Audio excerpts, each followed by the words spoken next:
Hello, my name is Kevin Williams, and today I wanted to talk with you about hybrid meetings. In Toastmasters, we've had the opportunity to meet on online platforms such as Zoom. And given this opportunity, we have been able to acquire members who before would not have been able to become members with us due to location parameters, as well as other opportunities that have arisen through this platform. But now we are starting to have the opportunity to come back and meet in person once again. And because of that, we are starting to look towards creating a hybrid meeting format.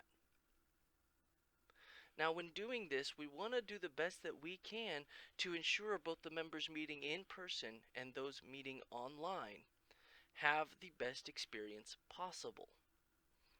We want to ensure that everybody feels like they are participating in the meeting, regardless of meeting in person or online. And so how is it that we do that? Well, we want to take some time and consider a couple of things to ensure that we are approaching this as responsibly as possible, to ensure the best relationship between the online and in-person members as possible. When doing this, we need to consider what location are we going to be using? What devices are we going to be hosting this meeting through? What type of audio are we able to produce? Can the members on Zoom hear what is being said? Can the members in person hear what is being said from the Zoom members? Next, we want to consider video. Are we able to see the people meeting on Zoom? And are they able to see us? And finally, we want to consider how we address needs as they arise.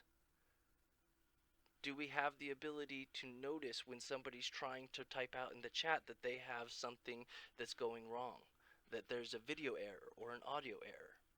These are things that all need to be addressed to help us make sure that everybody has the best meeting experience possible. When it comes to the locations that we're going to be using within our Toastmaster meetings in the hybrid form, we need to consider where these meeting places are going to take place, this location. So that being said, some of us already have a location worked out, and that's awesome. There's a couple of considerations then that need to be taken in before we start to move forward, and for some of us, we can consider this before we choose a location. One of the things that we need to consider when looking at our location, is it indoors or outdoors? Is it in a public area?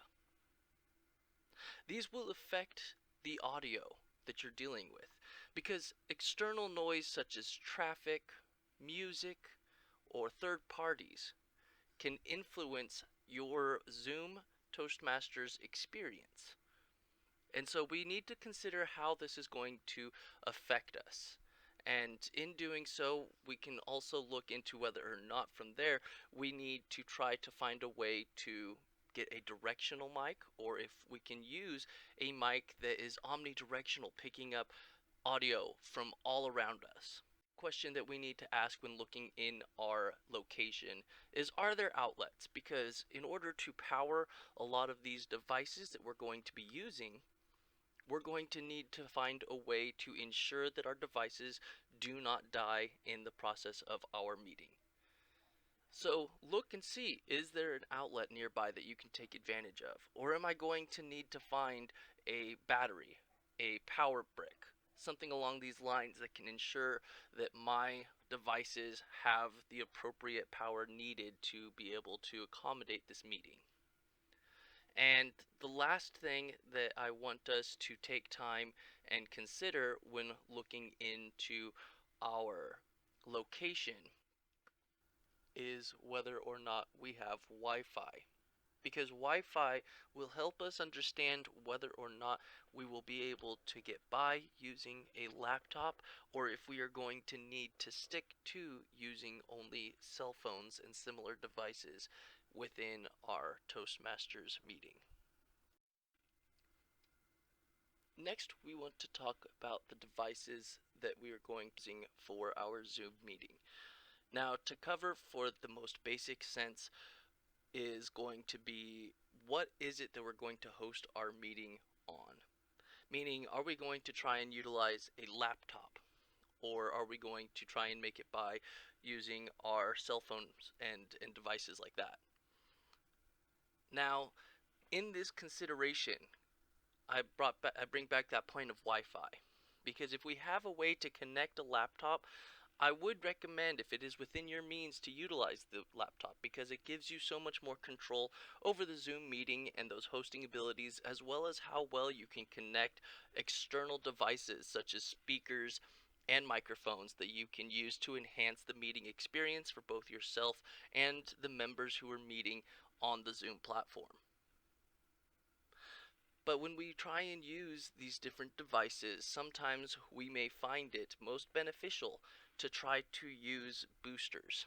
And what I mean by that are Bluetooth speakers or microphones that can help you be heard and hear your audience. I really recommend using these devices if you have the means to do so.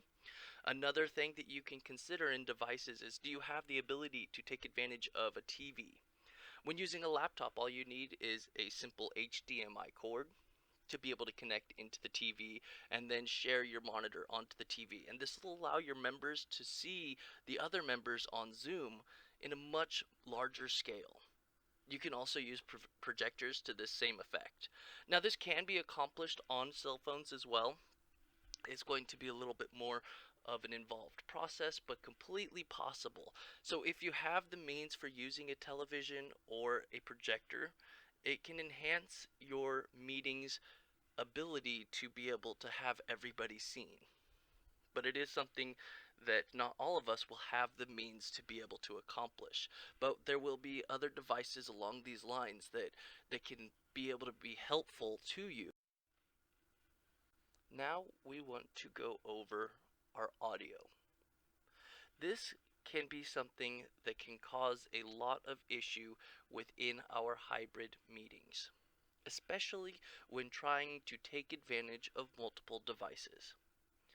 Something that I highly recommend is that you only use one device for input and output.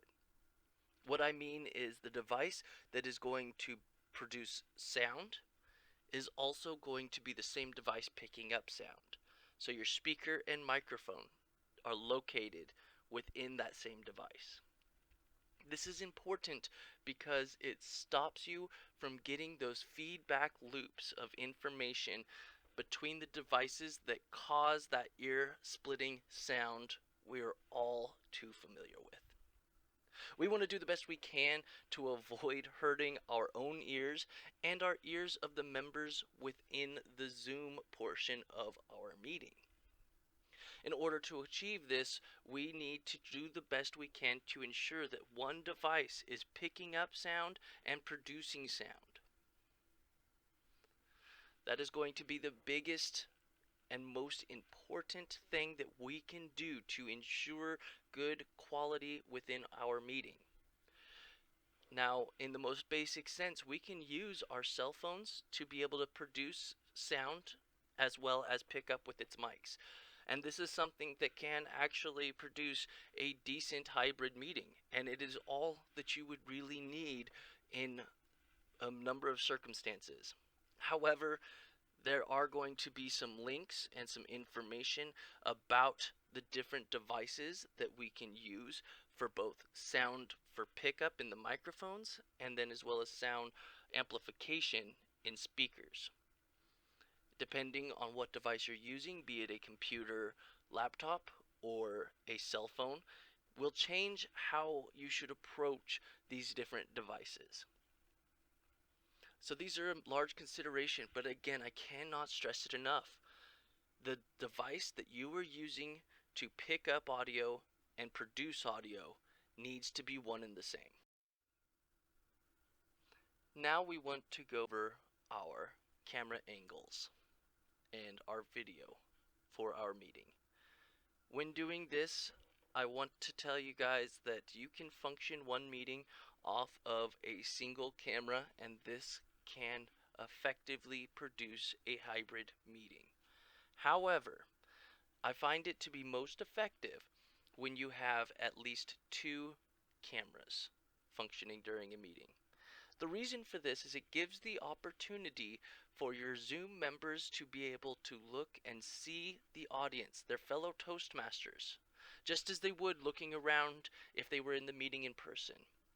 As well, it can set you up with a designated speaking area so that when somebody is going to answer a question or to be able to bring in the Toastmaster position or be a speaker for a meeting or general evaluator or table topics, they have a platform and a podium at which they can produce information and relay information back to their fellow Toastmasters.